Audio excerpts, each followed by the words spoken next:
国道三甲台北联络道这条是要往台北文山区甲大安区方向的。今仔日下晡2点外，伫磅空口的树仔，说是熊熊堵落来，说堵伫咧这高速公路顶头2线道咧是跋倒来通过，车流量也对这磅空口塌堵长去摊2公里长，加在是无人受伤。这警消单位也出动40多人处理，到下晡3点40分左右，也已经恢复通车了。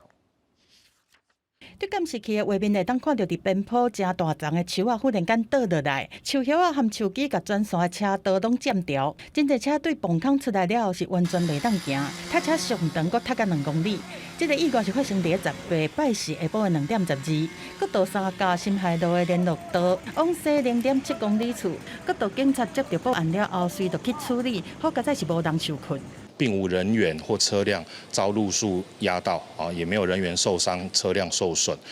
随后我们就派遣巡逻车在洞口以及交流道上游实施管制跟警戒。国道警察讲，消防和公务团的人员到场了后，先用电锯和吊车才救援工具，对大树仔的上顶悬内线车道清出一条路，后面众的车会当先单向去行。这摆是当中出动40多个工作人员到清，经过1点外钟了后，下晡3点42恢复专线通车。初步的原因大概就是那个树根已经整个树根